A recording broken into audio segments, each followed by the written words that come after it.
I've been alone on Christmas for 5 years now, and honestly, it's really not that bad, especially when you see it for the non-biblical holiday that it is.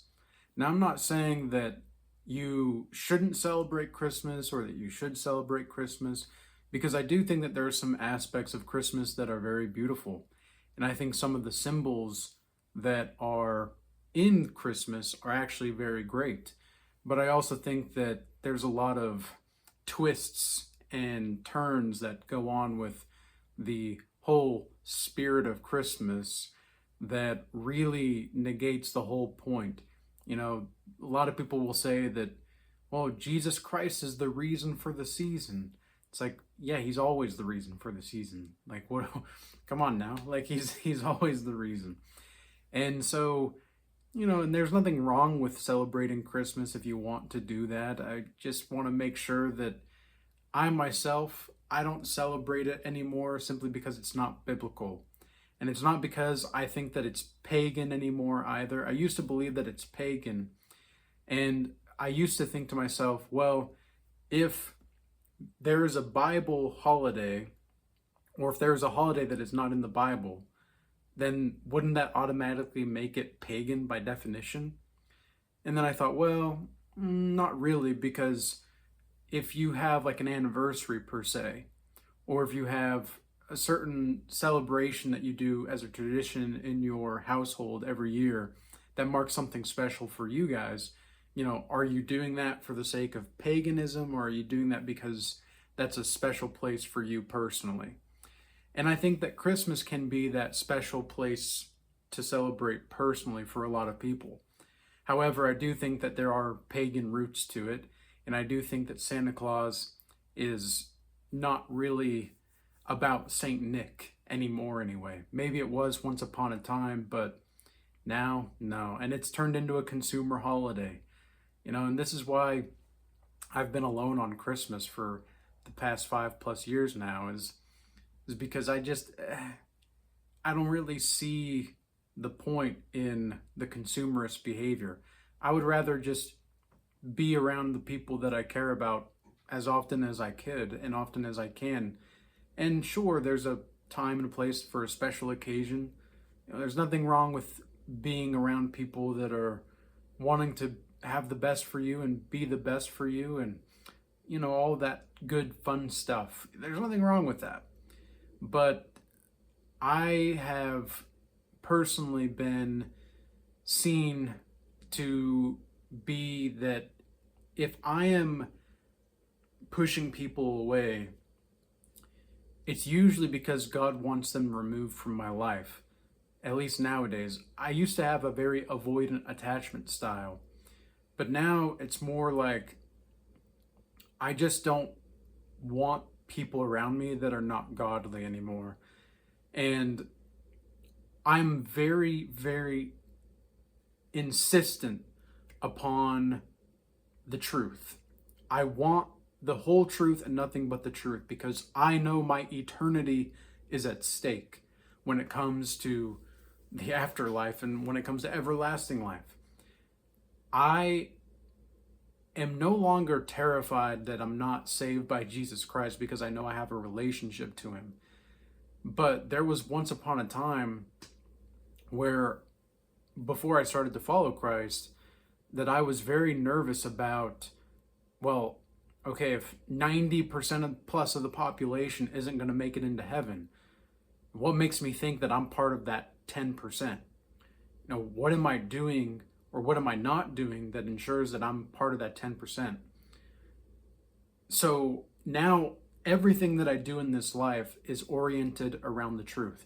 So, for example, if people say Merry Christmas to me out and about, I'll say likewise, or Merry Christmas. There's nothing wrong with wishing people out of respect, just a Merry Christmas or whatever. In my opinion, I don't think that there's anything wrong with that, because I'm not really wishing them ill will, and I don't think that I'm going against God's laws, statutes, and commandments, because I don't think that Christmas is a pagan holiday, technically speaking. I think it can be considered a holiday that is pagan because of the roots, but I just don't celebrate it because it's not biblical. For me, celebrating biblical holidays, it just simplifies everything. And just following what Jesus Christ tells me to do and what he outlines based on what's written in the Bible, it just makes my life a lot simpler. And it makes my life a lot more easy to comprehend. I don't have to, it's not because I want to be mindless per se. It's because I don't really care to be even with myself when I'm thinking too much. And when I'm thinking too much and overthinking and overanalyzing, it's almost like people who do that like the blueprint of things rather than the actual implementation. Have you ever noticed that? Especially when it comes to people in relationships. People that are serial monogamists, for example, they just like the idea of getting into a relationship that's new and exciting. And then they'll move on. It's kind of like that with people when it comes to the holidays. And this is always something that's never made sense to me is with Thanksgiving, we just get thankful for everything that we're doing and everything that we have. And then immediately, not even a month afterward, we go out and we get all these new things. And it's like, this doesn't make sense to me. This isn't simple to me. This is too complex. And there's something about it in the spirit of Christmas or the spirit of the holiday season. I just don't really care for it. It's not, and again, it sometimes has its beautiful parts, but it's kind of like people. A lot of people have their beautiful parts to them. There's beautiful personalities. There's people that are actually beautiful themselves, and physically anyway. But a lot of the time, 90% of the people are not going to be going into the kingdom of heaven. And it could be, anywhere between 66 to 90%, because there is a verse in the Bible that says 2/3 will not have eyes to see and ears to hear. So that means the 1/3 will have eyes to see and ears to hear, which, roughly speaking, but it makes the narrow path there. It's not quite clear in the Bible what the percentage, quote unquote, is, of course, but it's enough to make you go, okay, I need to make sure that I'm doing everything right. And sometimes to do that, you have to remove these people from your life. Okay, you have to remove certain people and you have to push them away because they're wanting to siphon off your energy. Have you ever noticed that a lot of these people that are endlessly skeptic are the worst kinds of people for your business, for your relationships, etc.? I've had people, they want to lurk. They want to, I kind of want to see, I kind of want to see if it's good for me. I need to pray about it. I need to do that. And they'll use their faith as an excuse to not make a decision. And to me, that's not faith at all. That's not true faith. And so it's really, I think, ignorant on their part to do what that they're doing with that kind of behavior. And so then, on the flip side, I've met people who are in the 7-figure portfolio part and market range, okay? These people make decisions like you wouldn't freaking believe. They're just quick. They're quick, and they're like, okay, what is going on? What is happening? How can we go forward? Boop, boop, boop. Okay, let's do it. They don't, what would be the perfect plan? Or, I need to think about it a little while. No, they just take action. They just take action. And those are the kinds of people I would prefer to be around, because these endlessly skeptic people, they haven't actually thought through anything. They're just thinking about thinking. And so this is one of the reasons why you need to listen to your inner retard, because if you're not listening to the inner retard, it's going to be very difficult for you to actually see what's happening in life. Okay, so for example, with the Santa Claus thing.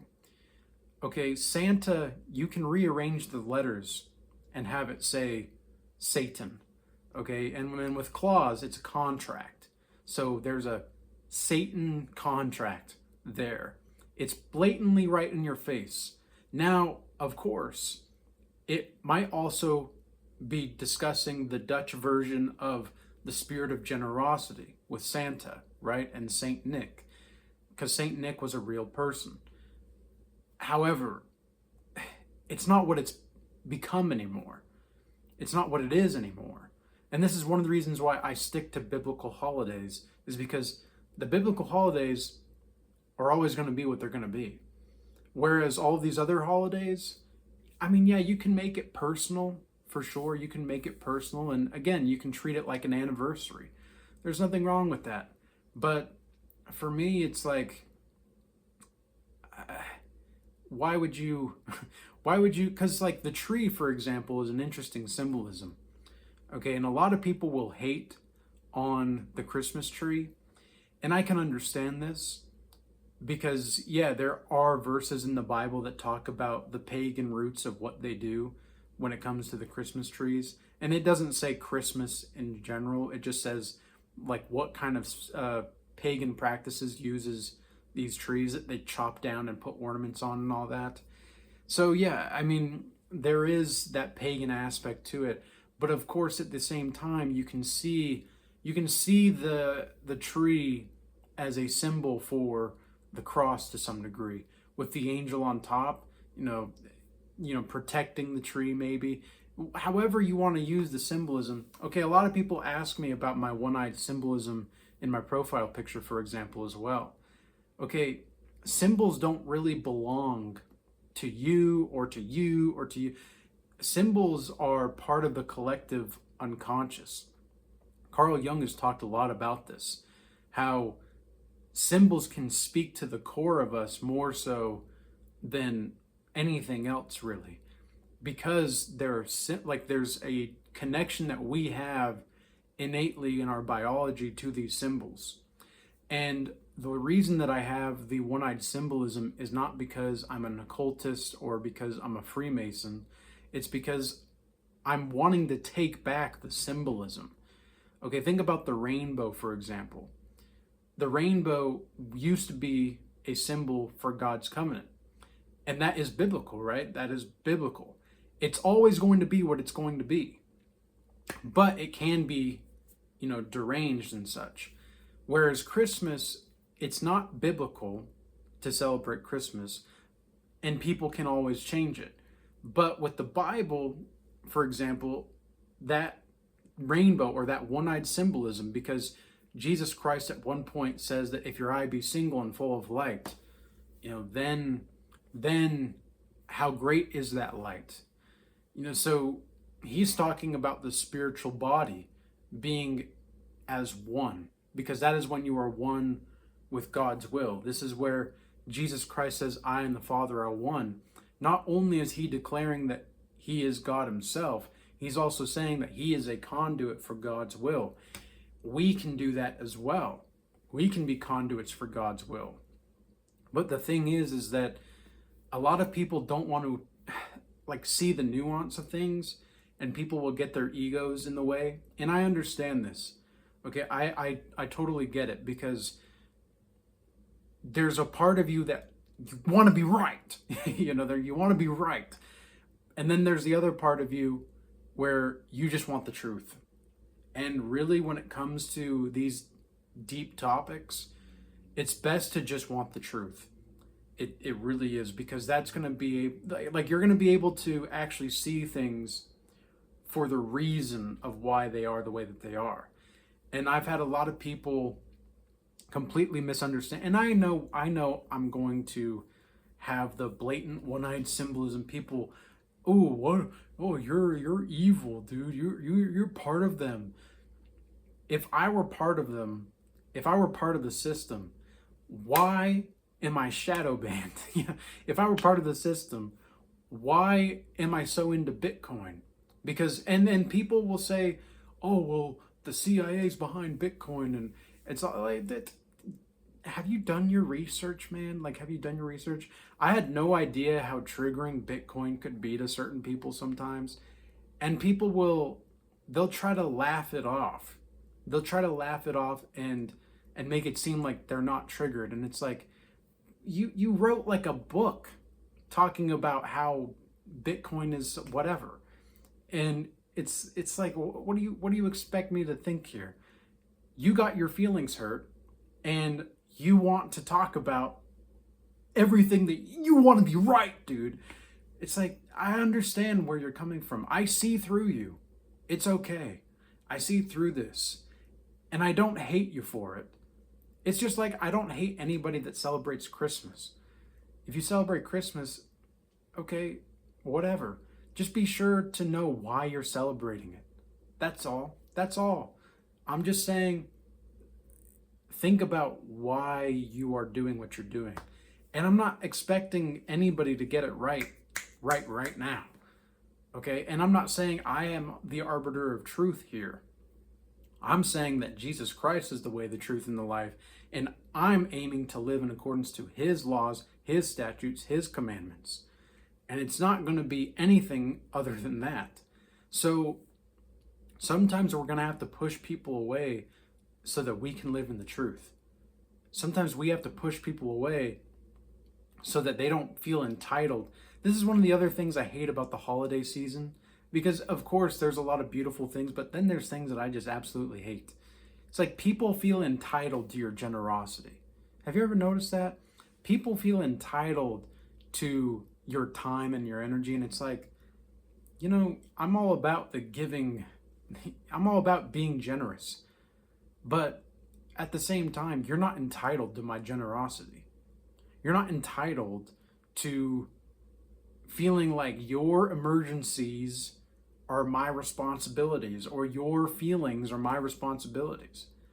There's no reason for you to think that you have everything that you need all the time, and you're going to make sure that I'm giving you everything that you need all the time in the process. It's like, now wait a second. Again, I'm all about being generous, but I'm not responsible for your feelings. I'm not responsible for the way that you feel entitled to my energy and my time and my resources. It's just kind of ludicrous. And I think that there's a lot of people, this is why I push people away now. And I'm sure that this is why a lot of you push people away, is because you just don't really care to be around these types of people anymore. You just don't really care to be around people that feel like they are entitled to you and to what you have. And it's like, I don't be around people who are lacking agency. If they lack decisiveness, and if they lack appreciation, and if they lack all of these, it's not even virtues, it's just, I was going to say common sense, but I don't even know if I like that term anymore, because everybody says, oh, it's just common sense, or, well, common sense ain't that common. It's like, these are all platitudes that I don't care to associate myself with. However, they are platitudes for a reason. There's some truth to them, of course. But it's just like, how are we supposed to move forward if everybody feels entitled to everything all the time? And I don't see the point in getting gifts for people not even a month after we're supposed to be thankful for everything that we have. And then immediately after the Thanksgiving, there's Black Friday. It's just a consumer thing. It's just consumerism. And so, yes, while there can be good aspects, like it's like an anniversary, right? Like what I mentioned earlier. Think about this. If you have an anniversary with your spouse, are you entitled to give them something every year? Are you entitled for this? Are you entitled for that? Are they entitled for certain things? Like, a relationship is where you go to give things, not where you go to take things. And I think this is another reason why a lot of people misunderstand what's actually going on in the world, is because they want to take more than they want to give. And I think that that's what the Christmas spirit, quote unquote, has become. And that's why I don't like the whole Santa Claus thing, because it might have been once upon a time that Saint Nick was the reason for the season, and that Jesus Christ is the real we don't know when Jesus Christ was actually born, by the way. we can look at the uh, astrological charts and such based off of the genealogy and what the Bible talks about. And if anything, I would say that it's more in the springtime rather than in the dead of winter. And that actually makes more sense anyway, because that's when life comes into play. So it's just a whole bunch of things, it's just a whole bunch of things. This is why I just go over there, go over there. There's nothing wrong with you doing what you want to do, but here where I'm at, I don't tolerate that kind of stuff. You can go do what you want to do, just over there. So I hope that this message was useful and insightful for you. Again, for all of you that are celebrating Christmas right now, just enjoy it, be chill, but also know why you're celebrating it. Okay, be mindful of the symbolism behind everything, and be mindful of the etymology of everything that's going on as well. Okay, look at the roots of these things. And yeah, I mean, again, there's nothing, I'm not here to tell you what you should do or what you shouldn't do, but I'm here to tell you that if you're going to be here, this is what I'm doing. All right? So peace be with you all. Stay blessed. Until next time.